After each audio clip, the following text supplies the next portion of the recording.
Todos tuyos, mi vida, empezamos. Pues muchas gracias. Muchas gracias, buenas tardes. Yo la verdad le doy muchas gracias a Dios de que estamos aquí, después de la pandemia tan tremenda y de que ahorita estamos también con el COVID, pero estamos vivos. Gracias a Dios que estamos vivos. Pues vamos a empezar porque el trabajo es pesado. Vamos a compartir 22 libros, con eso les digo todo. Entonces nos ponemos de pie, por favor, vamos a hacer nuestra oración. En nombre del Padre, del Hijo y del Espíritu Santo. Señor, te damos gracias porque nos reúnes una vez más en tu presencia. Señor, tú nos pones frente a tu palabra. Ayúdanos a acercarnos a ella con reverencia, con atención, con humildad. Envíanos tu Espíritu para que podamos acogerla con verdad, con sencillez, para que ella transforme nuestra vida. Que tu palabra penetre en nosotros como espada de dos filos. Que nuestro corazón esté abierto, como el de María, Madre tuya y Madre nuestra. Y como en ella la palabra se hizo carne, también en nosotros esta palabra tuya se transforme en obras de vida según tu voluntad. Amén. Nos sentamos, muchas gracias. Vamos a hacer así rápidamente un pequeño repaso. ¿Qué quiere decir la Biblia? Libros sagrados. Ajá. A ver. Les voy a ir pasando un separador para su Biblia. ¿Cuántos libros tiene la Biblia? Muy bien. Sí, por favor. ¿Cuáles son las dos grandes partes de la Biblia? ¿Hasta dónde alcanza? Antiguo y Nuevo Testamento. ¿De qué nos habla el Antiguo Testamento?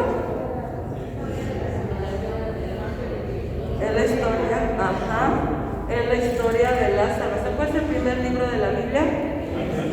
Y el Génesis nos habla de los orígenes. Y todo el Antiguo Testamento nos habla de qué?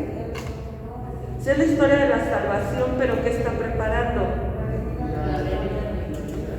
La venida de nuestro Señor Jesucristo.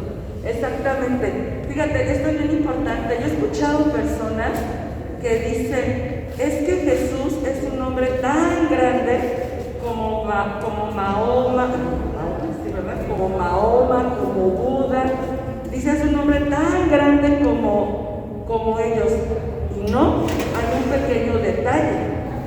Jesús se la partió. ¿A quién se la partió? A la historia. A la historia. A la historia. La historia se divide, lo que tú estudies, y lo estudias en la escuela y donde sea, es antes de Cristo y después de Cristo. Ojo, los anticristos, y ahorita vamos a hablar un poco de eso, los anticristos están queriendo cambiar ese concepto. De hecho, ahora están queriendo meter la palabra nueva era o antigua era. Y es para no mencionar a nuestro Señor Jesucristo. Entonces hay que tener cuidado con eso. Y el Nuevo Testamento, ¿de qué nos habla?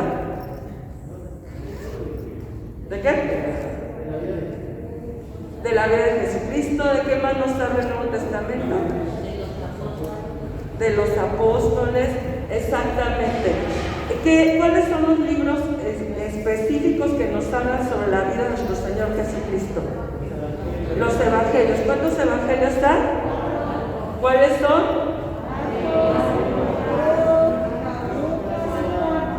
Los tres primeros se les considera evangelios, ¿qué? ¿Qué quiere decir sinópticos? Exactamente. ¿Y Juan? ¿Cuál es la diferencia con Juan? Exacto, es bien elevado. Bien elevado. Exactamente. Bueno, vamos a hacer un jueguito donde tienen que descifrar el mensaje, pero les va a pedir que no hagan trampa. Lo van a hacer por parejas y no pueden empezar hasta que yo les indique, por favor. Se van a repartir las hojas, está el abecedario y cada letra tiene un número, La idea es ir poniendo la letra que nos está indicando ese número, ¿sí? Esa es la idea. Estarlo poniendo para que descifremos este mensaje. Entonces, por pareja, porque no nos traigo para de dos en dos, dos personas, resuelven dos personas juntas, pero todavía no pueden resolver. Júntense por parejas tantito. Una por pareja. O sea, lo tiene.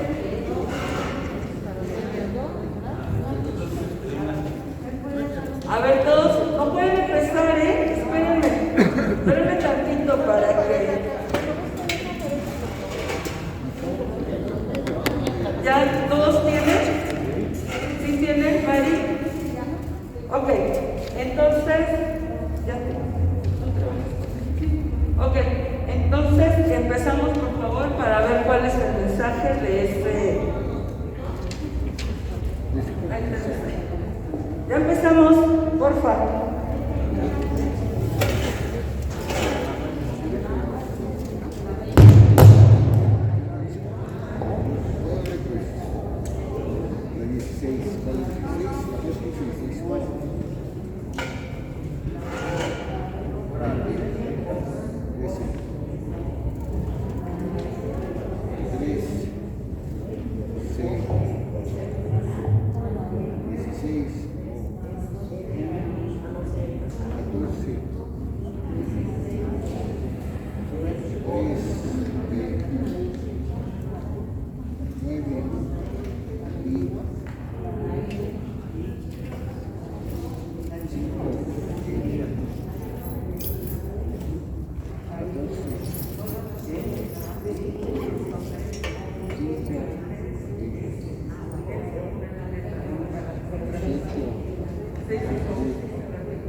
Bien, muy bien. Ya, creo que ya terminó la mayoría.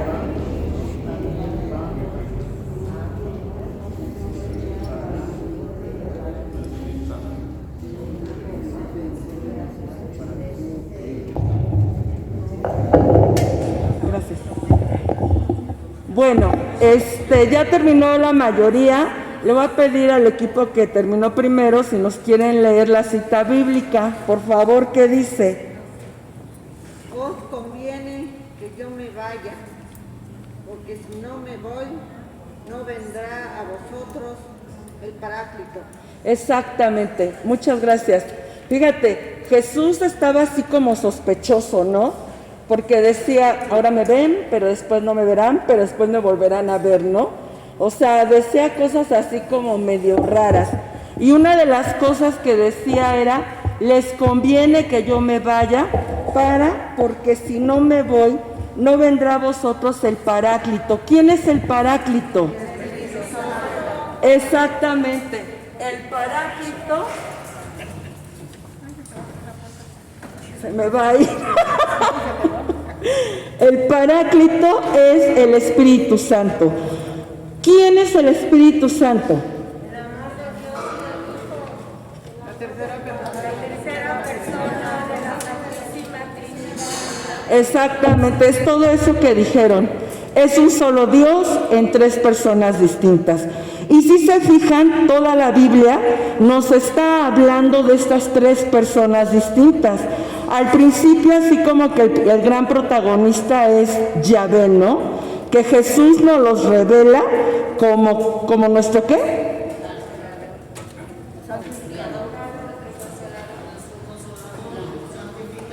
Escuchen lo que dije. La primera parte de la Biblia, el gran protagonista es Yahvé.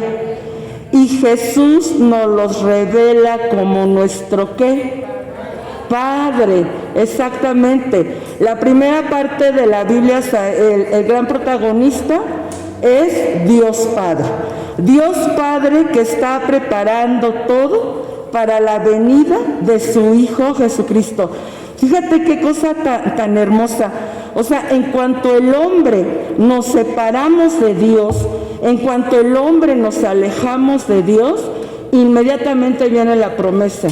Enemistad pondré entre ti y la mujer, entre su linaje y tu linaje, y ella te aplastará la cabeza. ¿A quién se refiere? A María y a su descendencia. ¿Quién es su descendencia? Jesús es su descendencia. Y todo el Antiguo Testamento nos está hablando de esto. Pero desde el Antiguo Testamento ya nos habla también el profeta Ezequiel, nos habla del Espíritu Santo. Dice que enviará su Espíritu y que transformará nuestro corazón de piedra en un corazón de carne. Y Jesús, antes de irse, dice, les conviene que yo me vaya para que mi Padre envíe al Espíritu, al Paráclito, al Consolador. Era necesario que Jesús se fuera. ¿Y por qué tiene que venir el Espíritu Santo?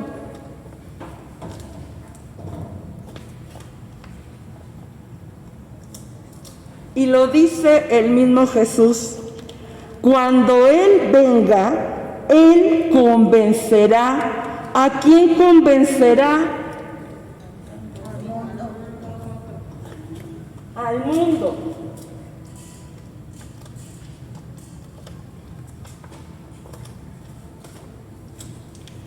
Va a convencer al mundo. Y lo va a convencer al mundo en lo referente al pecado. ¿Qué es el pecado? Fíjate, ahorita me estaba comentando Mar que la mayoría de las personas que estamos aquí son catequistas. Yo he escuchado catequistas que dicen, yo no robo, yo no mato, yo no peco, pensando que solamente hay esos dos pecados, ¿no? Y muchas veces, ¿cuántas veces matamos con la lengua, no? O sea, de que hablamos mal de las personas, de que las criticamos, de que las juzgamos, y no solamente a los demás, sino también a nosotros. Y una de las gran mentiras que ahorita está abundando en el mundo y en nuestro país es en relación que el pecado no existe. La medida como se está manejando es, si para ti es bueno, está bien. Si para ti no es bueno, no está bien. No, no manches. No es así. No es así. Entonces, el Espíritu Santo va a venir para convencer al mundo del pecado, de la justicia y del juicio. Para eso va a venir el Espíritu Santo. Y el Espíritu Santo nos va a guiar. ¿A dónde nos guía? A la verdad completa. Y Jesús también lo dice, la verdad os hará libres. Y chequen muchas cosas de nuestras relaciones simplemente. Es que yo creí que tú pensaste esto. Es que yo creí que tú dijiste. Es que yo creí. Y muchas de las cosas es lo que estamos creyendo aquí en nuestra cabeza y no es lo que está pasando realmente. Es lo que nos imaginamos. Entonces, el Espíritu Santo va a venir para convencer al mundo del pecado, de la justicia, del juicio y de la verdad completa.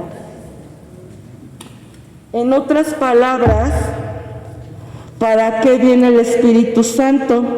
A lo mejor estamos así. ¿Sí lo ven? ¿Qué ven? ¿Qué ven? Una cara triste. Una cara triste, ¿qué más? Enojada, ¿qué más? Vieja.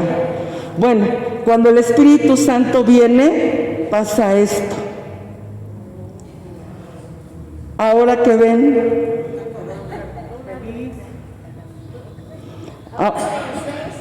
a una princesa, a una mujer joven, a una mujer feliz. Eso hace el Espíritu Santo. Cuando viene el Espíritu Santo, exacto, viene el Espíritu Santo y transforma. Y de aquí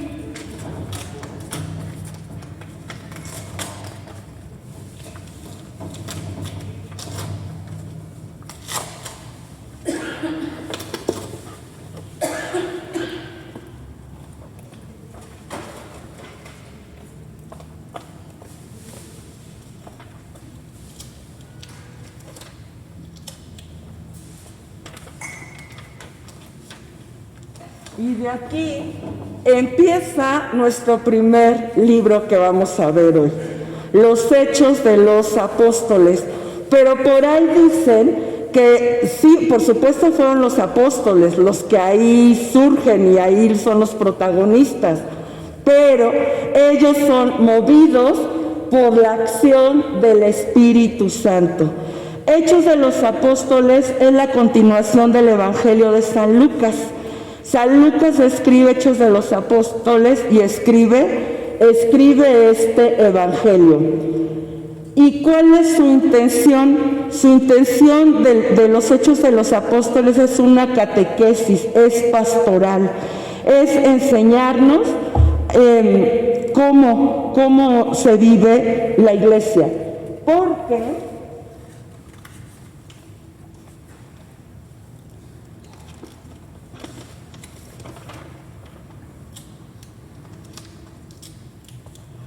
hay un acontecimiento fundamental en los Hechos de los Apóstoles. ¿Cuál es ese acontecimiento? La acción del Espíritu Santo. ¿Cómo se manifiesta? Exactamente. El día de Pentecostés se manifiesta el Espíritu Santo. Acuérdense, a veces leemos ese texto y lo vemos y así como, qué bonito, pero no nos ponemos a ver y a reflexionar. Cuando el Espíritu Santo viene, el Espíritu Santo no viene solo, el Espíritu Santo viene con regalos. Fíjate, ese Pedro, ¿qué hizo Pedro con Jesús? ¿Y cuántas veces? 3. ¿Por qué negó a Jesús? Porque él hizo así, ¿no? O sea, si el maestro, que es el maestro, le fue tan mal, pues a mí me va a ir peor, ¿no? Y entonces, cuando leemos ese pasaje de Pentecostés, sí lo conocen, ¿verdad? ¿O quieren que lo leamos? Ok, cuando leemos ese pasaje de Pentecostés, ¿quién es el que sale a predicar por primera vez a Jesús y a denunciar el asesinato de Jesús? ¿Quién es el que sale? Pedro. Cuando viene el Espíritu Santo trae regalos y le da el don de la valentía. Y además también les da el don de lenguas, el de poderse comunicar. ¿Ustedes creen que los apóstoles conocían otras lenguas? Eran bien ignorantes. Tal vez el más cultito era San Mateo, que era cobrador de impuestos. Pero de ahí en fuera, los demás no, y sin embargo, Dios les da el poderse comunicar entre los demás. Y fíjense, ¿cómo se vería que la gente dice, están llenos de mosto? En la Biblia de Jerusalén dice así, están llenos de mosto. ¿Qué quiere decir que están llenos de mosto? Que están borrachos.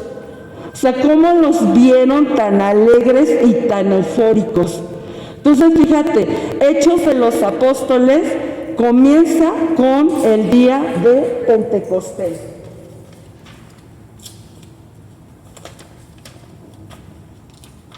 Y en ese día de Pentecostés nace la iglesia. Es cuando ahí nace la iglesia como tal. ¿Y qué es la iglesia? Nosotros, en uno de los catecismos decía, la iglesia es la familia de los hijos de Dios. O sea, nosotros somos esa iglesia. ¿Y cuál es la misión de la iglesia? Exactamente, y por eso ustedes están aquí en este curso. Se están preparando y seguir preparando, ¿para qué? Para llevar ese evangelio. ¿A dónde? Solo Dios sabe dónde nos va a llevar. Pero esa es la idea. Fíjate, el día de Pentecostés nace la iglesia. Y es una iglesia misionera. O sea, no es una iglesia de estar nada más en la parroquia, ¿no? Sino es una iglesia que sale constantemente. Esta iglesia da testimonio. ¿Y de quién da testimonio? De Jesús. Jesús es el Hijo de Dios y es nuestro Salvador. Da testimonio de esto. Y aquí se forma la primera comunidad. Dicen que cuando Pedro, después del momento de Pentecostés, y que él sale y anuncia a Jesús, la gente se queda bien consternada. ¿Y por qué se quedó bien consternada? No inventes, 8 días antes, Hosana, alabado, bendito sea Jesús, es lo que celebramos el Domingo de Ramos. Por eso usamos palmas, porque la gente recibe a Jesús como rey. El domingo, ¿no? El Domingo de Ramos. Y el viernes, ¿qué hace la misma gente? Crucifícalo. Entonces la gente, cuando escucha el testimonio de Pedro, se queda así toda consternada y dicen, ¿qué podemos hacer? ¿Qué es lo que podemos hacer? ¿Y qué les dice Pedro que pueden hacer? Que se bauticen, que se conviertan y crean en el Evangelio. ¿Y cuántos dice la Biblia que se convirtieron en ese día? 3,000 personas. 3,000 personas se convirtieron en ese día. Fíjate, todo lo que hace el Espíritu Santo. Y que muchas veces es así como el gran desconocido, ¿no? Como que le hablamos a Jesús. O a veces con el Padre Nuestro, pues decimos Padre Nuestro, pero se nos olvida el Espíritu Santo. Dicen que habían unas señoras que estaban en una parroquia y que el padre pues era muy especial, ¿no? Y entonces estas señoras le dicen al padre, Padre, ¿nos permite orar por usted para que el Espíritu Santo viva en usted? Y el Padre dice, ¿cómo crees que van a orar por mí si el Espíritu Santo está en mí desde mi bautizo? Bueno, Padre, ¿nos permite orar por usted para que se le note? ¿Por qué? Porque el Espíritu Santo se nota, ¿no? Y viene con regalos. Ay, es que estoy me acordé.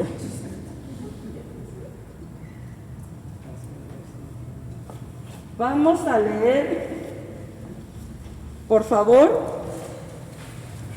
en Hechos de los Apóstoles. Hechos de los Apóstoles, capítulo 2, versículo 42. ¿Alguien que lo tenga y lo quiera leer en voz alta? 2, versículo 42. Sí, por favor. Acudían asiduamente a la enseñanza de los apóstoles, a la convivencia, a la fracción del pan y a las oraciones. Palabra de Dios, te alabamos, Señor. Fíjate, ahí surge la primera comunidad. Ahí surge la primera comunidad y nos dice cómo era esa primera comunidad. Acudían asiduamente a la enseñanza de los apóstoles. Es lo que nosotros estamos haciendo aquí. Y venimos de varias parroquias, ¿no? A esa enseñanza, a la comunión, a la fracción del pan y a las oraciones. Es una comunidad que vive unida y que vive en esa oración, en esa cohesión. Muchas veces nos pasa a nosotros en nuestras parroquias que hay un chorro de grupos, muchos grupos. Y tal pareciera que cada grupo jalamos agua para nuestro molino, ¿no? A ver quién tiene más gente o a ver qué. Y no nos unimos, y es importante. Y Jesús lo dijo, ¿no? Padre, que sean uno, como tú y yo somos uno, para que el mundo pueda creer. El que estemos tan divididos y tan separados, lo único que crea es confusión, es separación. Y eso no es como empezó nuestra iglesia. Nuestra iglesia empezó unidos en la enseñanza, en la fracción del pan, en la oración. ¿Qué es la fracción del pan? Exactamente, la Eucaristía. Esa es la fracción del pan. Ese es el momento de la liturgia más grande y más culminante. Hechos de los Apóstoles está dirigido a judíos infieles. O sea, en un principio ellos pensaban que el evangelio era para los judíos, pero pues ellos no lo aceptaron. Sí hubo judíos que se convirtieron, por supuesto, pero hubo quienes no aceptaron ese evangelio. Y entonces también se abre, ¿no? Y se hace universal. De hecho, la palabra católico quiere decir universal. Ya no solamente era un evangelio dirigido solamente a judíos, sino también a gentiles y paganos.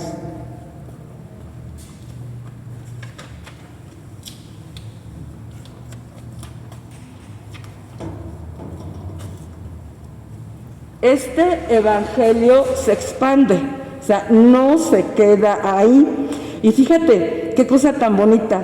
Ese Pedro tenía miedo de morir como su maestro, y Pedro muere igual que su maestro, crucificado. Pero él no se siente digno de morir igual que su maestro y muere crucificado de cabeza. O sea, ve esa acción del Espíritu Santo. Por favor, ahora vamos a buscar Hechos 1:8.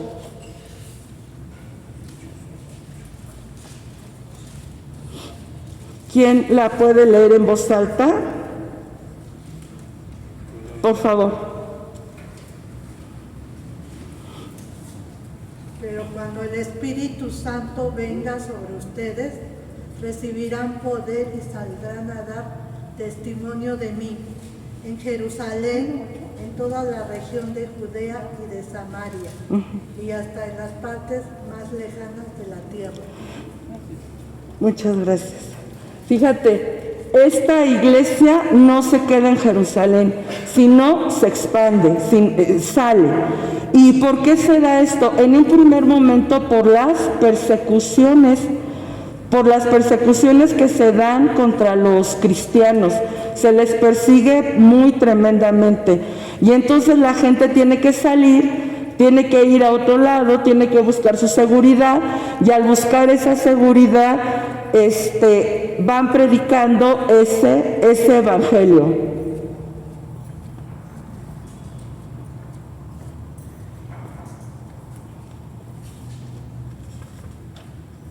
Y no solamente eso, ¿no? No se quedó solamente ahí en Jerusalén, sino llegó hasta los confines del mundo. O sea, ¿qué quiere decir? Simplemente nosotros, ¿no? Llegó a nosotros esa buena nueva de Dios. Y un personaje importante que hace esto, ¿quién es? El que hace, exacto.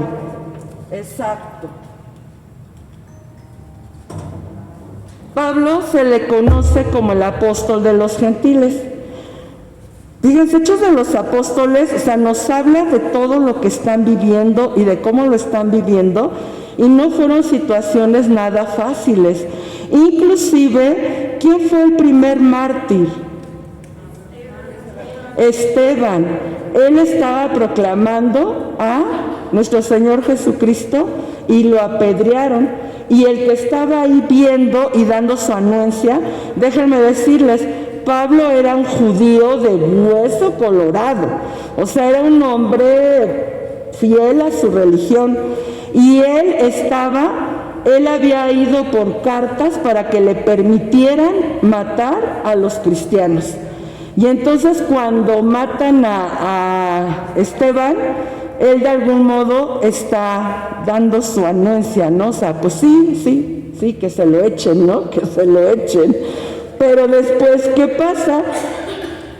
Vamos, por favor, si alguien quiere leer. Lo voy a poner aquí porque no alcanzo a estar de allá para acá y lo voy poniendo. Hechos 9, del 1 al 9. ¿Quién lo lee, por favor? Anita, por favor.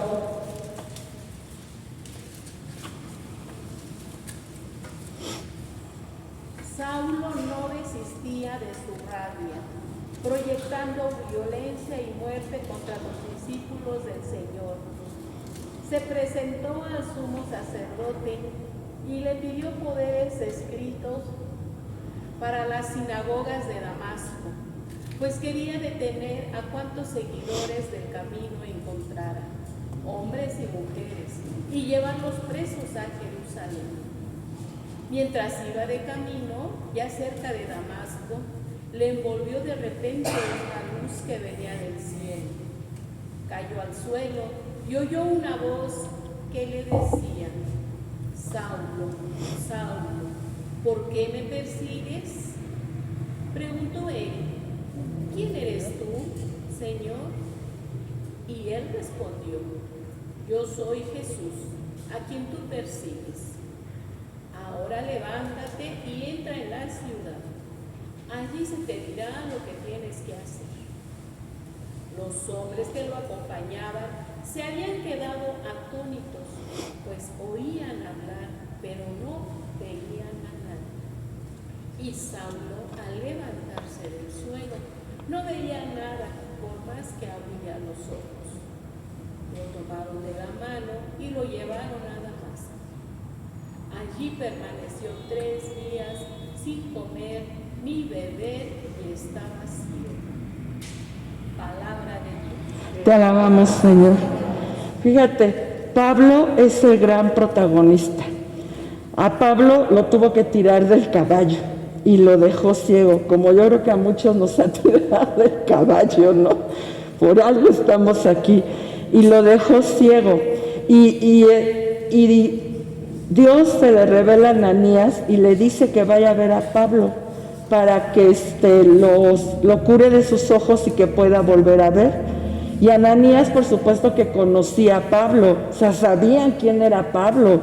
Pablo venía con cartas para matar a los cristianos.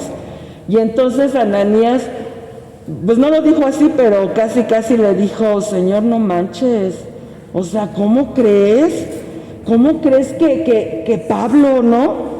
¿Y qué le dice Dios? O sea, es necesario que él trabaje, ¿no?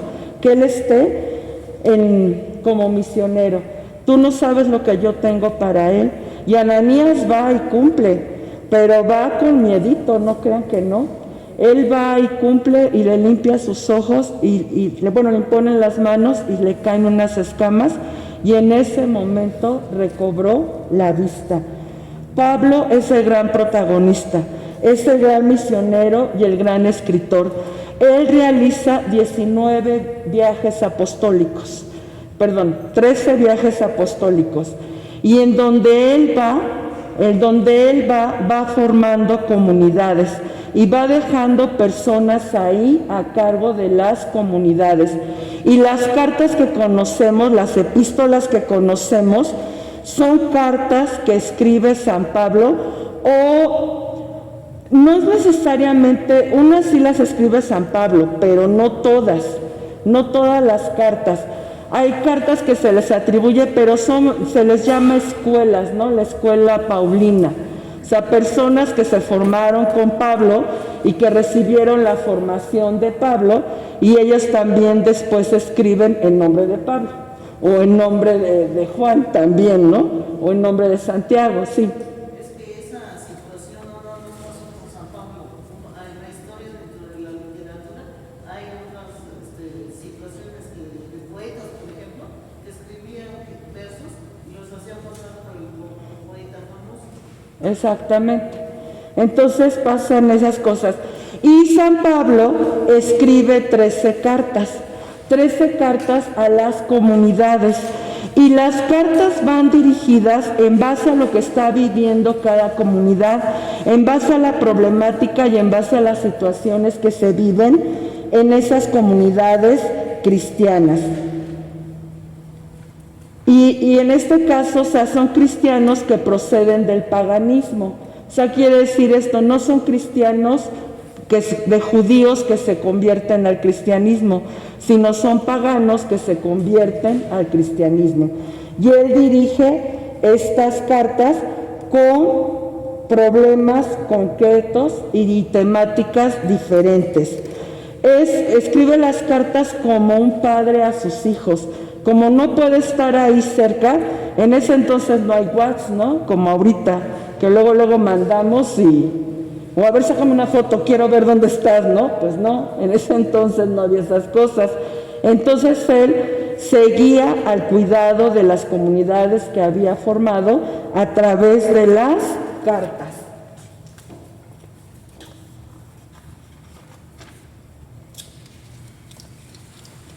Vamos a ver las primeras cartas de la primera época paulina, o sea, las que sí podríamos decir que sí corresponden tal cual a San Pablo. Estas cartas es la primera y la segunda de Tesalonicenses. Son las que corresponden a San Pablo.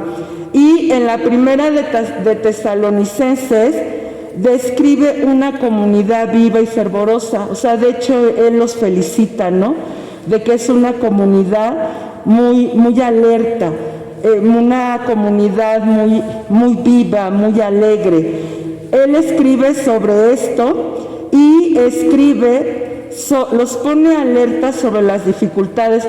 Mucho se alerta a las personas sobre las dificultades que se pueden vivir, y también se alerta mucho en que no se dejen llevar, que hay una doctrina y que permanezcan fieles a esa doctrina.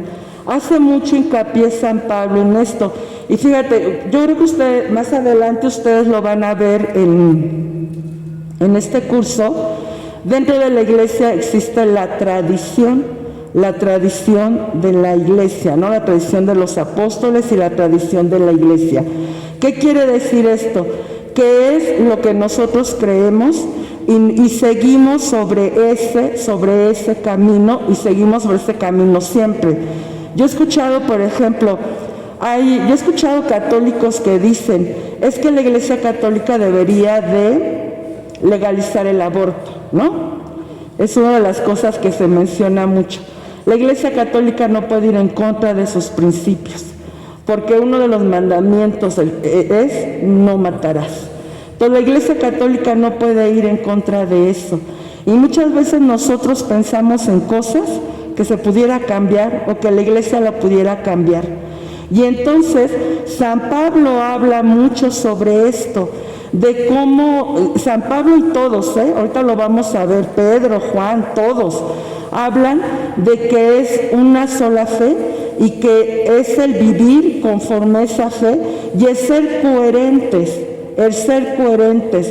porque muchas veces como que decimos una cosa, hacemos otra y pensamos otra, ¿no? Y hay personas que inclusive nos critican, ¿no? Mira, esa señora se la pasa todos los días en la iglesia, pero es bien mula, ¿no? ¿No lo dijo ya Arjona? Me ponchó más de 20 pelotas, ¿no? Entonces, él nos alerta mucho sobre esta situación y de mantenernos fieles. Fíjate, dentro de los grupos de los cristianos no hay esta tradición. Dentro de las iglesias cristianas se les permite que cada quien interprete las Sagradas Escrituras como cada quien quiera. Y entonces ahí vienen muchísimos problemas y muchas aberraciones, ¿no? Hacen cosas que de verdad son increíbles, que están pasando. Ahorita en Netflix hay una miniserie que no me acuerdo cómo empieza, pero se llama Obediencia y Religión. No me acuerdo la primera palabra, no sé si la han visto. Esta serie habla sobre los mormones radicales en Estados Unidos. Y el líder de los mormones, el primer líder de los mormones, tuvo 92 esposas. Y el siguiente tuvo 96 esposas. Y aún así violaban a las mujeres y hacían una serie de cosas. O sea, todo esto sale a la luz, lo comentan ahí en esa miniserie, es un documental. Todo esto sale a la luz y aunque la gente se le dice, o sea que, y es más, al segundo lo meten a la cárcel, está en la cárcel. Y él desde la cárcel está mandando cartas, así se cree como San Pablo, porque además le dicen al gran profeta, ¿no? Y está mandando cartas de cómo deben de vivir y cómo deben de ser y cómo deben de vestirse. Por ejemplo, las mujeres nada más se vestían con vestidos de colores pasteles, usaban las trenzas, o sea, siempre el cabello trenzado y ese tipo de cosas, pero hizo hubo uno de abusos sexuales y de maltratos infantiles tremendos. Ponían a los niños a trabajar y a hacer miles de cosas y la gente, o sea, se denuncia, sale a la luz, meten a este señor a la cárcel y la gente sigue ahí, no todas por supuesto, pero la mayoría de las personas se quedan ahí en esa situación. Entonces, fíjate la riqueza de nuestra iglesia. O sea, no nos sacamos de la manga, ¿no? La fe o nuestros dogmas, sino que vienen desde un principio. Y San Pablo lo menciona aquí en la primera carta a los tesalonicenses, que estén alerta sobre las dificultades. Y nos habla sobre la segunda venida de nuestro Señor Jesucristo. Y esa es la esperanza que tenemos, ¿no? De estar en esa presencia de nuestro Señor. Y en la segunda de Tesalonicenses también nos habla sobre la segunda venida de nuestro Señor Jesucristo. Otra de las cartas que también pertenecen a San Pablo es Gálatas y Romanos. Gálatas es la carta más extensa que hay, de todas las cartas, es la más extensa. Y nos da ideas claves del Evangelio, o sea, ¿cuál es el Evangelio? Y lo dice, o sea, San Pablo está instruyendo a las personas, no es de que van a creer lo que quieran creer, sino lo que es realmente, lo que fue el Evangelio de nuestro Señor Jesucristo. Y está hablando constantemente sobre esto. Y habla de la libertad cristiana ante la ley, porque se da un problema muy fuerte. En Hechos de los Apóstoles se da el primer concilio que fue en Jerusalén. ¿Qué es un concilio? Exacto. ¿Y para qué se hacen los concilios? Exacto, para ponerse de acuerdo. Porque, acuérdense, San Pablo dice que es apóstol por adopción, ¿no? O sea, abortivo. Dice que es apóstol abortivo, pero él no es apóstol de Jesús. Y todos los apóstoles de Jesús son judíos. Y ellos pensaban que el Evangelio debía de ser proclamado entre los judíos y solamente los judíos. Pero San Pablo se sale de esta línea y Dios mismo se lo dice a través de Ananías, ¿no? De que él vaya y que sea su apóstol entre los gentiles. Entonces se da una discusión tremenda entre ellos porque los judíos se circuncidan a los varones.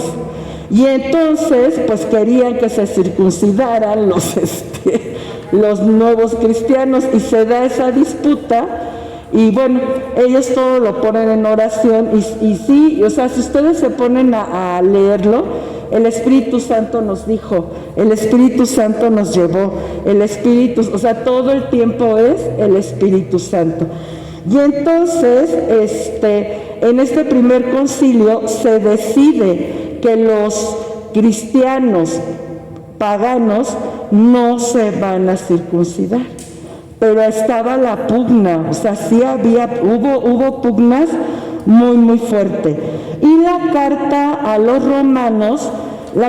los Romanos tiene un estilo muy diplomático. Es un escrito más elaborado, un escrito más profundo, pero es a un nivel doctrinal muy profundo.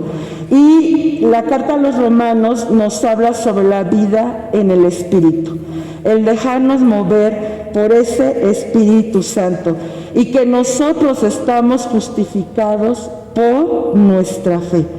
Es lo que nos justifica, nuestra fe. Y primera y segunda de Corintios tratan problemas de la comunidad, problemas muy fuertes, había problemas de incesto. En aquel entonces, Corintio era un puerto, y entonces, pues como todo puerto llegaba gente de todas partes, y vivía en una situación pues fuerte en cuanto de depravación, ¿no? Inclusive en aquel entonces existía el verbo corintiar, ¿no? O sea, vamos a corintiar. Lo que sería hoy, pues no sé, vámonos de farra o vámonos de no sé qué, ¿no? ¿Perdón? Ajá. En ese entonces era vámonos a corintiar. Y entonces, imagínate, era gente que vivía metida en todas las situaciones y se dan problemas muy fuertes. Inclusive aquí se dan divisiones. Es esa parte donde dice, yo soy de Pablo, yo soy de Apolo, ¿no? Y que Pablo dice, no manches, o sea, ni de Pablo ni de Apolo, ¿no? Sino somos de Cristo, es Cristo.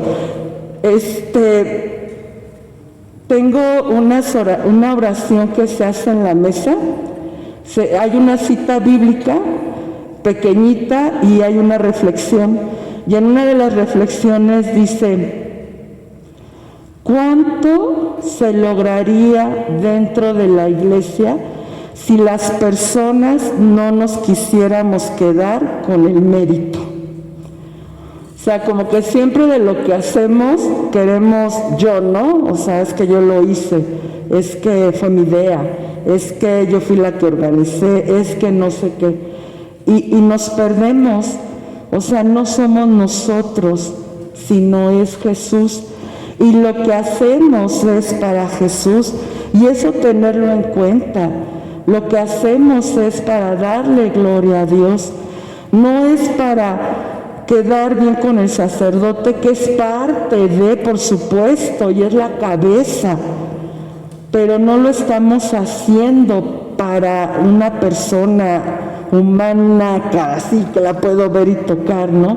Sino lo estamos viendo lo estamos haciendo para Jesús. Y entonces aquí entre los corintios se da esa situación de división. Inclusive dice, si tu hermano está mal, habla tú con él en privado y dile, ¿no? Dile para que corrija.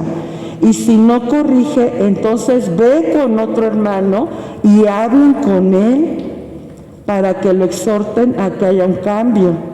Y si no, entonces expónganlo a toda la comunidad. Y muchas veces vemos las cosas y nos quedamos callados y no decimos nada, ¿no? Entonces, San Pablo nos habla de esto, de que tengan cuidado porque también hay casos de incesto y hay abusos en la cena eucarística. En aquel entonces no era como ahora, ¿no? Y entonces, pues el vino consagrado, pues circulaba y entonces eran unas borracheras bien buenas y terminaba eso en un relajo.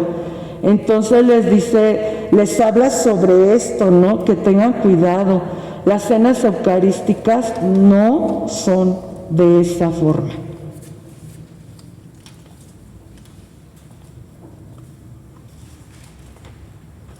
Otras cartas que tenemos se dan durante la cautividad. Acuérdese que a San Pablo lo toman preso. Y San Pablo primero lo toman preso en Jerusalén y está ahí.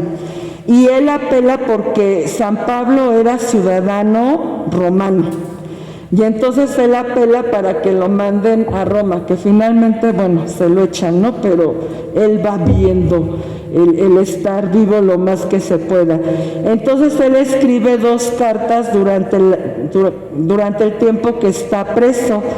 Una carta es a los filipenses y otra carta es a Filemón. Filipenses es una comunidad, o sea, se está dirigiendo a una comunidad. Y Filemón es una persona.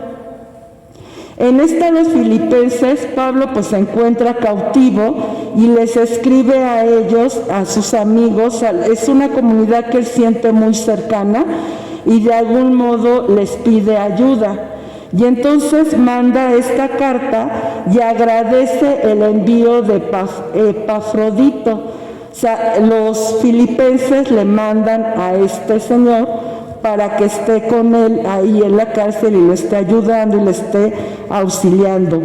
Y los exhorta en su vivencia cristiana, en la unidad. Acuérdense este punto, que vivamos en la unidad. La primera comunidad nos decía que permanecían unidos en la oración. Pasa en muchas comunidades que tenemos la oración de los jueves, la adoración al Santísimo y después tenemos la misa. Y los grupos simplemente no van, ¿no? ¿Quiénes están ahí? Los puros ministros, porque a ellos les toca. Y no es de que te toque, ¿no? O el coro, ¿no? Que permanece fiel. Pero no es de que les toque, o sea, no les toca a los ministros estar en la adoración, o no le toca al coro. Es el modo de que permanezcamos unidos, de permanecer unidos. Y yo también he visto, hay muchas personas que vienen a la hora santa y terminando la hora santa se van. Y aquí en Cristo Rey, por ejemplo, es primero la hora santa y luego la misa. La misa es lo más importante. Es lo más importante. O sea, podrá estar aquí el Papa en adoración Y aquí está el sacerdote más humilde en la Eucaristía. Es más importante estar en la Eucaristía y recibir a nuestro Señor. Pero muchas veces no lo entendemos, ¿no? Y por ejemplo, esa parte, o sea, es que yo hago oración con mi grupo. Es que si hacemos oración, ya hacemos mucha oración. Pero ¿qué hay de la oración en comunidad? ¿Cómo nos vamos a mantener unidos? Entonces, Pablo en Filipenses exhorta a mantenernos en esa unidad. Y en Filemón, eso sí está dirigido a una persona, es una persona. Y Pablo le anuncia el regreso de su esclavo Onésimo. Onésimo también estuvo con él y lo estuvo ayudando, pero Filemón se lo mandó como su esclavo. Y entonces San Pablo se lo regresa. Le dice, ahí te va Onésimo, pero para que lo recibas como tu hermano y no como esclavo. Sí, o sea, lo regresa, pero ya no como esclavo, ¿no? Sino como libre. Tenemos otras dos cartas que son las cartas, es de la segunda época paulina. ¿Y qué quiere decir esto? Que ya no fue realmente Pablo, sino fue la escuela, la gente que se educó con él, que estuvo con él, que conoció, fueron los que hacen estas cartas. Y son los colosenses y los efesios. Estas cartas tienen características comunes entre los dos. Hablan del interés doctrinal centrado en Cristo resucitado, cabeza de la Iglesia, a quien se considera su cuerpo. No sé si han leído esa cita bíblica que es de Efesios, si no me la sé textual, que habla sobre la armadura de Cristo, que dice, ponte el yelmo de la salvación, el calzado, la espada del Evangelio. O sea, habla de que nos equipemos, ¿no? De que nos equipemos de Cristo resucitado. Y también habla del cuerpo místico de Cristo. Y el cuerpo, pues somos nosotros, somos la Iglesia. Y a veces en los ministerios, como que queremos resaltar, ¿no? O el coro, los ministros, los catequistas, o los de la pastoral social, y todos somos importantes. Para que esto funcione, todos somos importantes, cada uno tenemos un papel, y es el vivirlo, y vivirlo en ese servicio. Entonces nos habla de este cuerpo de Cristo, en el que cada uno, o sea, cada parte es importante. Y dime si no, simplemente te cortas con una hoja y parte un limón a ver cómo te va. Y es una herida chiquita, ¿no? Y así de, o sea, me duele mucho. Así somos cada ministerio. Cada ministerio es importante, uno no es más que el otro, sino todos somos importantes y estamos aportando, y es un servicio que se da al mismo Cristo. Y nos habla de consejos domésticos, de las situaciones que puede haber en las familias. Si buscan por favor Efesios 5, si quiero leer esta parte, y quiero que la leamos, porque muchas personas dicen, es que Pablo es bien machista, y ahorita van a ver por qué, y vamos a ver si realmente es machista. Efesios 5, del 21 al 25. Elenita, ¿lo vas a leer? ¿Sí lo lees? Lo van a leer allá, por favor.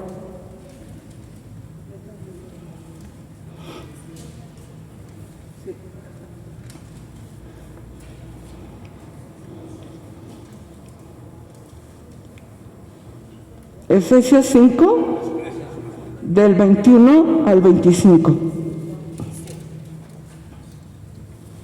Expresen su respeto a Cristo, siendo sumisos los unos a los otros. Sométanse así las esposas a sus maridos como al Señor. Maridos, amen a sus esposas. El hombre es cabeza de la mujer, como de Cristo es cabeza de la iglesia, cuerpo suyo, del cual es asimismo Salvador. Que la esposa, pues, se someta en todo a su marido, como la iglesia se somete a Cristo. Maridos, amen a sus esposas como Cristo amó a la iglesia y se entregó a sí mismo por ella, y después de bañarla en el agua y la palabra para purificarla, la hizo santa, pues quería darse a sí mismo una iglesia radiante, sin mancha ni arruga ni nada parecido, sino santa e inmaculada. Así deben también los maridos amar a sus esposas como aman a sus propios cuerpos. Amar a la esposa es amarse a sí mismo. Hasta ahí, por favor. Palabra de Dios. Fíjate, él habla de esos consejos domésticos y yo he escuchado personas que dicen, es que San Pablo es machista, ¿no? Porque dice, mujeres, sométanse a sus esposos, ¿no? Pero también les dice, y como que nada más nos quedamos con esa idea, ¿no? Que la mujer debe someterse al varón, pero también dice, maridos, amen a sus esposas, como Cristo amó a la iglesia. ¿Y qué hizo Cristo por su iglesia? Murió. Murió.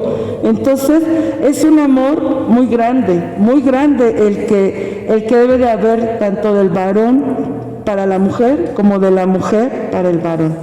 Es así. Entonces, él nos habla de esos consejos domésticos y rechazan los errores del gnosticismo. En ese entonces era una mezcla de diferentes corrientes religiosas y mezclaban cosas y querían así como que hacer una revoltura, ¿no? Y entonces, San Pablo vuelve a ubicar. Fíjate, en este sentido, yo conozco personas que tienen una gran formación católica, de verdad tienen una gran formación católica, pero ahorita han salido tantas cosas, tantas ideas, que empiezan a tomar de aquí, de allá y de acullá, y están queriendo hacer una religión a su estilo y a su modo, ¿no? Simplemente, para no irnos lejos, con esto de la pandemia estuvimos escuchando misa por línea, porque no nos podíamos reunir. Pero ya desde cuando, ya tenemos más de un año que nos podemos reunir y las personas siguen sin ir a misa y ven la misa por televisión. Y eso yo siento que es algo muy grave. ¿Por qué? Porque te estás privando de recibir a nuestro Señor Eucaristía, que es alimento. Y nos quedamos nada más con esa onda. Pues es que ya se puede ver la tele por misa. Ya se puede ver la misa por tele, ¿no? Y se quedan ahí y ya no van más allá. Y ustedes lo pueden ver, ¿no? Nuestras iglesias si antes estaban vacías, ahora están más vacías. Pero porque no entendemos, y yo ya he escuchado sacerdotes que están haciendo hincapié en que las personas asistan a la Eucaristía, que no se priven de recibir el alimento, ¿no? Porque es eso, es un alimento. Y las personas, pues no, yo ya escuché misa, ya hice mi comunión espiritual y ya. Nos estamos privando. Y San Pablo alerta sobre estas situaciones, ¿no? Ten cuidado, la fe es una. Y por último, tenemos las cartas pastorales, que es la primera y la segunda de Timoteo, y es la de Tito. En la primera y segunda de Timoteo le recomienda el cuidado de Efeso, de esa comunidad, le encarga, ¿no? Así de por favor, te encargo a los de Efeso, que estés tú al pendiente. Y a Tito le encomienda el cuidado de Creta, O sea, ellos los pone, por decirlo, como cabeza de esas comunidades. Se las encarga y entonces estas cartas están dirigidas a jefes de comunidades, en este caso Timoteo y Tito. Y ellos fueron estrechos colaboradores de Pablo. Y aquí en estas cartas presenta las cualidades y deberes de los pastores de la comunidad. O sea, aquí nos va a hablar de la jerarquía, va a hablar de los obispos, de los presbíteros y de los diáconos. Y de hecho especifica cuál es el trabajo de cada uno de ellos. Él los especifica, a qué se va a dedicar los obispos, a qué se van a dedicar los presbíteros y a qué se van a dedicar los diáconos. De algún modo en estas cartas, él como que organiza la iglesia y lo organiza en jerarquía. Bueno, pues hasta ahí terminamos con San Pablo. Si quieren ir a tomarse su cafecito, tenemos 10 minutos, por favor. Esta es la película que... Faltan 7, 8, 9. Me voy rápido. Fíjate, en San Pablo hay situaciones muy interesantes. Las personas estaban esperando ya la venida de nuestro Señor Jesucristo. Y entonces, como ya estaban esperando la venida de nuestro Señor Jesucristo, pues dejaron de trabajar. Dejaron de trabajar así, literal, ya no trabajaban.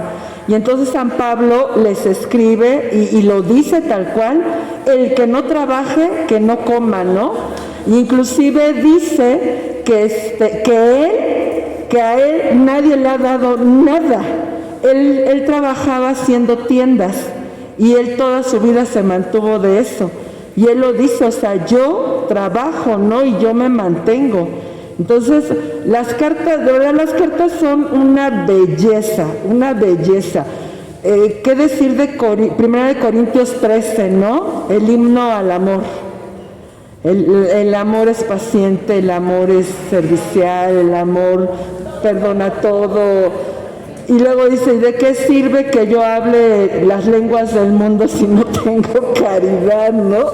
O si no tengo amor, o sea, ¿de qué sirve? ¿Qué sirve esas cosas? Inclusive habla de los diferentes carismas, y hay un carisma que es el don de lenguas, y el Espíritu Santo da a las personas el don de lenguas, y también les da a otras personas el don de interpretarlas. También da esos carismas, ¿no? Pero también San Pablo dice, si no hay quien interprete lo que estás diciendo, cállate. O sea, lo dice así tal cual. Ojalá se echen un clavado a leer las cartas. Bueno, tenemos otra carta que es carta a los hebreos. Hace mucho tiempo, esa carta, bueno, en el siglo pasado, pues yo todavía sí lo estudié, y no estoy tan viejita. La carta a los hebreos se decía que era de San Pablo, pero ya analizando y estudiando, o sea, hay muchas personas que estudian las Sagradas Escrituras y se meten a estudiar y a investigar. Esas personas que son estudiosos, pues ya hoy nos dicen que no es una carta de San Pablo, no es una carta de San Pablo tal cual, es una homilía que después se pone por escrito y tiene un lenguaje muy solemne y profundo. Es un autor desconocido, pero que conoce profundamente el Antiguo Testamento, o sea, es un estudioso de la palabra. Y esta carta está dirigida a una comunidad que ha caído en la indolencia y en el descuido, o sea, así como que ya les vale, ¿no? Y entonces escribe esta carta y los exhorta a que intensifiquen su fe y la esperanza en Jesucristo. Y aquí en esta carta algo que tiene así muy sobresaliente es que otorga a Cristo el título de sumo sacerdote. Le da este título. Y de ahí pasamos a las cartas católicas. ¿Por qué son católicas? Porque no están dirigidas a alguien en particular, como lo hacía San Pablo, Tesalonicenses, Tito, Filemón, Colosenses, no. O sea, están dirigidas a la Iglesia en general. Y tenemos 7 cartas católicas. La primera carta es la carta de Santiago, que se presenta como siervo de Dios y de Jesucristo, pero por el tiempo en que fue escrita, entre el 70 y el 80 después de Cristo, pues no fue ningún apóstol. O sea, no es ningún apóstol, es lo que venimos comentando, no son las escuelas de ellos mismos, y se dirige a las comunidades que hacen interpretaciones erróneas de las enseñanzas de Pablo y de los poderosos que explotan a los débiles. O sea, siempre ha habido personas que se creen iluminados y como que quieren explicar las cosas, ¿no?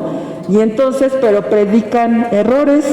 Y esta carta de Santiago, pues es así como para corregirlos. Pero también da explicaciones prácticas para la vida del cristiano. Acuérdense, nosotros como cristianos, yo escuché esto en alguna ocasión y cómo me impactó. Decía que la vida del cristiano es importante que la vivamos como la cruz, ¿no? O sea, vertical viendo a Dios, pero horizontal a los hombres. O sea, no podemos decir que amamos a Dios cuando somos candil en la calle y oscuridad de nuestra casa, ¿no? O cuando hay personas, yo he visto personas que en la calle, hijos, dices, qué hombre tan amable. A mí me pasó con un hombre, pero no, lo sé. O sea, qué señor tan increíble, ¿no? O sea, tan amable, tan atento. Y tú entras un poco en su vida y su familia era un desastre. Su familia era un desastre. O sea, la actitud de él con todos, muy mala onda, ¿no? Muy mala onda. Entonces, el cristianismo debe tener esa coherencia. Y Santiago nos invita a vivir en esto. Y aborda el problema de la relación entre la fe y las obras. O sea, es lo mismo. Tenemos que ser coherentes, que no solamente lo que dice mi boca, ¿no? Sino lo que manifiesta mi cuerpo, lo que hace mi cuerpo, ¿no? Ese en todos sentidos, en cómo se vive.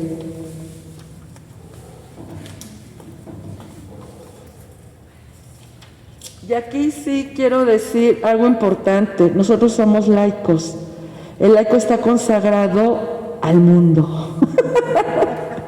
Al mundo. Pero dice Jesús, están en el mundo, pero no son del mundo. Entonces, muchas veces también hay personas como que rompen la relación con su familia y estar todo el tiempo en la iglesia, ¿no? O sea, sí está bien, pero es importante que haya un equilibrio entre tu vida de fe y entre tu familia, y no descuidar a tu familia por estar en la iglesia, ¿no? O sea, un equilibrio. Tenemos 2 cartas de Pedro, la primera y la segunda de Pedro. Es una carta circular. ¿Qué quiere decir esto? Que se leía en las asambleas litúrgicas. Ahí era donde se leía, y estaba dirigida a gentiles perseguidos, a cristianos gentiles que son perseguidos. Y en sí es un resumen del Nuevo Testamento, pero habla de la fe cristiana y de la conducta. Volvemos, no sigue la mula al trigo, es el dicho, ¿no? Sigue la mula al trigo. Sí, o sea, es esa coherencia que debe de haber. Y en la segunda carta es un testamento y va en relación a las comunidades que están esperando el retorno de nuestro Señor y que ya están desencantadas. O sea, porque Jesús promete que va a regresar y lo están así como a ver a qué horas. Y pues nada, ¿no? Ya estamos en el 2022 y todavía no regresa, pero lo va a hacer. O sea, a final de cuentas va a llegar el momento.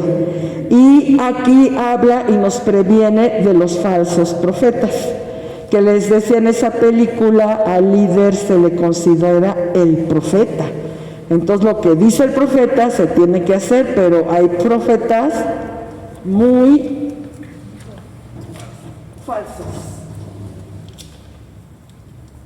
Tenemos la carta de Judas, y la carta de Judas es el escrito más breve, ni siquiera es una página completa, ni siquiera es una página completa, es muy pequeñita la carta de Judas, y él se presenta como Judas, hermano de Santiago, refiriéndose al apóstol, pero acuérdense que no, o sea, son las escuelas que quedan. Y esta está muy relacionada con la segunda de Pedro, que exhorta a los cristianos a estar atentos contra los adversarios de la fe, que son, fíjate lo que dicen, son charlatanes, vacíos de espíritus y libertinos. Es lo que dice Judas. Y es un cachito, o sea, es chiquita, la carta de Judas.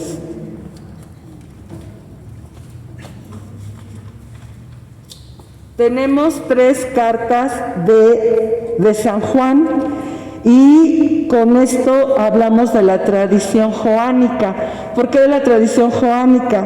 Porque tenemos el Evangelio de Juan, la primera, segunda, tercera carta y el Apocalipsis.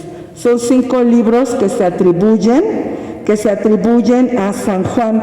Y aquí en esta carta está la única definición en la Biblia, o sea, en todas sus miles de hojas, es la única definición que hay en la Biblia de quién es Dios. ¿Y quién es Dios según San Juan? ¿Qué? Dios es amor. Sí habla de la luz, pero así como definición, San Juan dice, Dios es amor. Dios es amor. Y los destinatarios son miembros de las mismas comunidades joánicas, a quien pone en guardia contra aquellos que están interpretando mal la verdadera doctrina. Otra vez, había muchas personas que distorsionaban. Yo creo que ya les han hablado de los libros apócrifos. ¿Sí han oído hablar de los libros apócrifos? ¿Cuáles son? Exacto, y son muchísimos escritos, y muchos escritos que dicen cosas que ni yo me acuerdo que cuando estaba chiquita fui a ver una película apócrifa, ahora digo que era apócrifa, ¿no? Jesús estaba chiquito y hizo unas palomitas de barro, y después agarró y le sopló y salieron las palomitas volando, ¿no? Esos son los escritos apócrifos. Entonces hay muchas personas que están interpretando mal la doctrina, y entonces insiste en que permanezcamos fieles, y a estas personas les llaman los anticristos. Ya dice anticristos, mentirosos, falsos profetas, hijos del diablo, y los contrapone con los verdaderos creyentes, que se distinguen por ser fieles a lo que oyeron desde el principio y por cumplir los mandamientos. Nos exhorta a permanecer fieles. ¿Fieles a quién? A Jesús y a su doctrina, y no irnos con falsas cosas. Yo, por ejemplo, he visto personas que está un sacerdote en la parroquia y les encanta el sacerdote, y ahí están y trabajan y duro y demás, y se va el sacerdote, ya ni se aparecen, o se van siguiendo al sacerdote, ¿no? O sea, de comunidad en comunidad, que yo la verdad me daría mucha pereza, pero bueno. Y entonces, ¿a dónde estamos, no? Hay que permanecer fiel a Dios, fiel a Jesús, que si tenemos la bendición de tener un buen pastor, o sea, qué maravilla, y disfrutarlo, ¿no? Exacto, darle gracias a Él. La primera carta nos habla de que Dios es luz, por lo tanto los cristianos debemos caminar en la luz, ser hijos de Dios, tener fe y el amor como criterio fundamental. O sea, si te fijas, todo va muy en nuestra conducta, en nuestras actitudes. ¿Y cuáles deben de ser? Fe y amor. Fe y amor. Esta es la primera carta de San Juan. Y en la segunda y en la tercera nos alerta contra los cristianos radicalizados que quieren presentarse, fíjate, como los únicos intérpretes de dicha tradición. O sea, ya desde aquel entonces ya había gente que quería imponer su voluntad y sus criterios y sus formas, ¿no? Y pues no, las cosas no son así, que son también escritos breves. La segunda y la tercera son escritos breves, pero son como de hoja y media, página y media. No es ni una hoja completa por los dos lados. Pero San Judas, no, esa es chiquititita. Y por último, tenemos el libro del Apocalipsis, que es el último libro de la Biblia. Y Apocalipsis quiere decir revelación, manifestación de algo oculto. ¿Y qué hace este libro? Este libro nos invita a la conversión desde la experiencia de Cristo resucitado, presente en medio de la iglesia. Fíjate, nos invita a esa conversión. Es esa cita bíblica que dice, mira que llamo y estoy a la puerta. Si tú abres, entraré a cenar contigo y tú conmigo. Jesús nunca va a irrumpir a la fuerza, nunca, nunca. Si tú le abres las puertas de tu corazón y de tu vida, Él va a entrar. Si no se las abres, Él no va a entrar. Al final de cuentas, Él nos hace libres.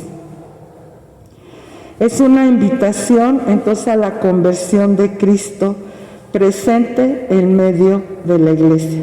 Es a través de la iglesia, nunca podemos actuar autónomamente, ¿no?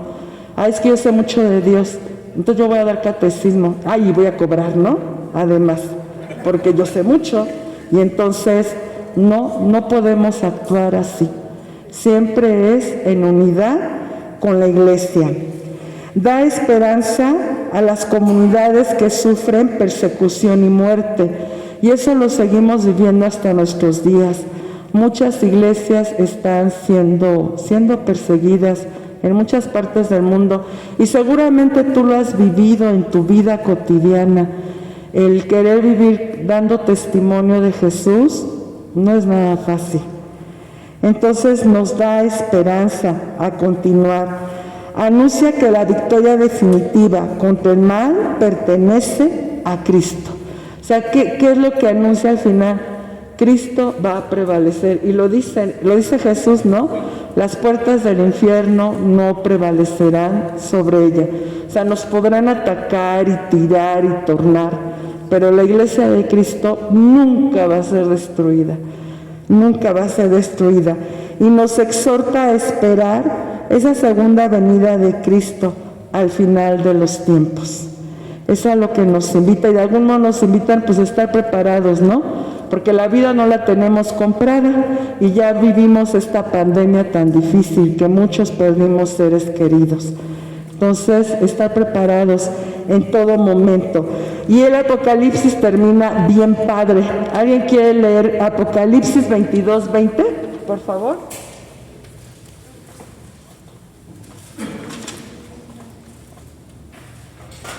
¿Quién la lee? ¿Tú no? ¿Ya la tienes? No. Elba, por favor. Nada más te Es 22:25.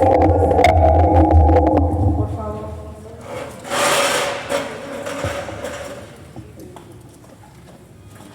Por favor. A quien quite algo de las palabras de este libro profético, Dios le quitará su parte del árbol de vida y de la ciudad santa. No, el 22:20. No, después de la A ver. Elba, por favor, 22, 20. Si lo tengo aquí. Es que ¿Sí? es otra versión. No importa. A ver que lo leo. A ver, Catita, ¿qué dice el tuyo? ¿Qué dice? Ya lo perdió. Gisela, ¿lo lees, por favor? Por favor. El que da fe de estas palabras dice, sí, vengo pronto. Amén. Ven, Señor Jesús. Con eso termina. Ven, Señor Jesús. Esa es nuestra esperanza, que nuestro Señor está y que no nos deja, muchachos. O sea, ustedes están aquí porque ya lo vivieron. Él está y no nos deja. Bueno, ya no voy a ver este punto porque vamos a terminar con una oración.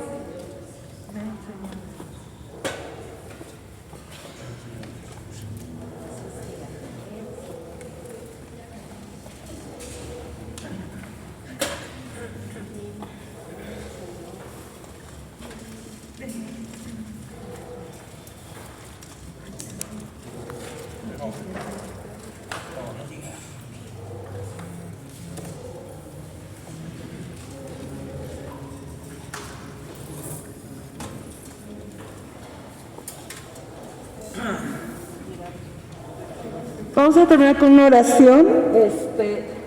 Traje un cirio, Jesús lo dijo y en San Juan nos salió, ¿no? Que nos habló de la luz, de ser luz. Y Jesús lo dijo, yo soy la luz del mundo. ¿Y la luz qué es lo que hace? La luz ilumina, alumbra. Y nosotros hemos sido invitados a hacer luz en lo que nos toque cada uno.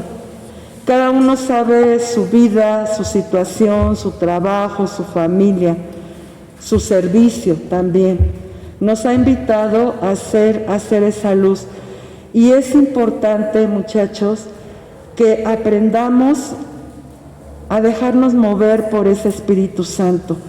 El Espíritu Santo está en ustedes desde el momento en que se bautizaron. Ahí vivos, o sea, cada uno de nosotros somos templos vivos del Espíritu Santo. ¿Qué es lo que nos falta, no? A lo mejor dejarlo que se manifieste, dejarlo que se mueva, que sea una realidad en nuestra vida, que no sean solamente palabras. O sea, muchas veces hablamos y bien requete bonito, ¿no? Pero dentro de nosotros hay tristeza, hay vaciedad, hay soledad. Dios es amor, es paz, es perdón, es consuelo, es fortaleza y que se ve. Vamos a iniciar nuestra oración. Aquí está un recipiente y les traje a cada uno de ustedes un Espíritu Santo, ya es de pin, es un pin, para que lo tengan ahí y se lo pongan y lo tengan presente. ¿Y por qué lo traje así? Porque el hecho de verlo es recordarnos, no estás solo, no estás sola, yo te amo y además te equipo, te doy regalos para lo que estés viviendo y en donde lo estés viviendo. Que no nos olvidemos de invocar esa acción del Espíritu Santo en nuestra vida. Están benditos, fueron bendecidos en la Basílica de Guadalupe y pues vamos a hacer nuestra oración. Nos ponemos de pie. En nombre del Padre, y del Hijo y del Espíritu Santo. Amén. Señor Jesús, en esta noche te queremos dar muchas gracias porque no nos dejaste solos. Sabemos que tú estás y que te recibimos y nos alimentamos de ti. Pero también sabemos que tenemos ese Espíritu Santo que dejaste en nuestras vidas y que habita en nosotros. Señor Jesús, tú conoces, tú me conoces, tú sabes quién soy yo, conoces mi vida, conoces mi situación familiar, conoces mi situación económica, conoces mi situación emocional, todo lo que estoy pasando en este momento. Conoces, Señor, el servicio que yo presto a tu iglesia. Y te quiero dar muchas gracias porque tú me has invitado a participar. Señor Jesús, llénanos con tu Espíritu Santo, que sea una realidad en nuestra vida, que ya no sea el gran desconocido, sino que sea el gran conocido, que camine con nosotros. Vamos a poner un canto y como ustedes vayan sintiendo, van pasando y toman su Espíritu Santo.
bendiga y nos guarde, vuelva a nosotros su rostro, nos mire benignamente y nos conceda la paz.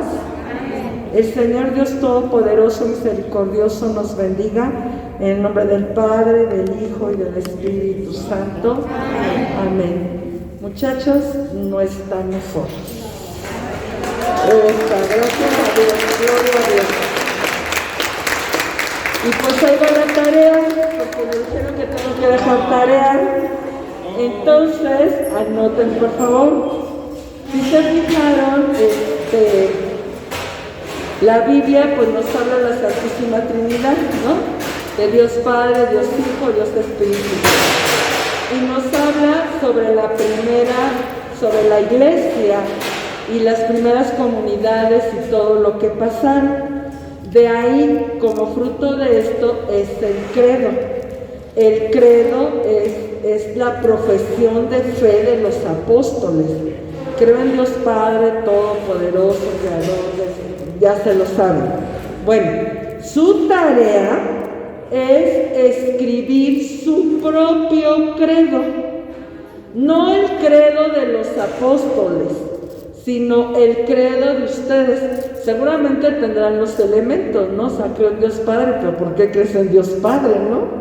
Creo en Dios Hijo, ¿por qué? Entonces, la tarea es escribir mi propio credo. ¿Vale? Pues muchas gracias, que Dios los bendiga y ahora sí recogemos. Buenas noches. Un aplauso, sí. Vamos a darle un aplauso aquí a nuestra compañera Dulce, maestra, digo. Muchas gracias, Dulce. Oigan, un aviso muy importante para dentro de 8 días. Muy importante. Como vamos a tener pues todavía la alegría de recibir a nuestro obispo, concluir el decanato, todas las actividades, el próximo martes no vamos a tener sesión, ¿sale? Necesitamos reposo, necesitamos descanso. Entonces, y coincide porque terminamos ya el Nuevo Testamento. Ajá. Entonces vamos a la mitad de nuestro curso. Aprovechemos este próximo martes, tómense su tiempo, no se comprometan a otra cosa, dedíquense a descansarnos, a aquietar nuestra mente, porque viene el Antiguo Testamento para la siguiente. Entonces, aquieten mente, si vas al corriente en tus tareas, descansa. Si no vas al corriente en tus tareas, aprovecha ese martes. Y recibimos tareas hasta el siguiente, ¿vale? Entonces, nos vemos, ¿mande? Hoy recogemos tareas, no sean malitos, me las ponen allá atrás, ahí ya me han entregado algunas. Nos vemos entonces hasta el martes 26. ¿No me estoy equivocando, no, verdad? Martes 26. Oigan, Dulce dice que si alguien falta de separador, aquí hay. Muchas gracias a los que nos trajeron cafecito, tecito, azúcar y demás. Para la próxima tenemos de todo, ¿verdad, Lenita? Nada más, por favor, procuren traer su taza. Procuren traer taza y cucharita. Quedan 2. Nos vemos dentro de 8 días. Gracias. Quedan 2.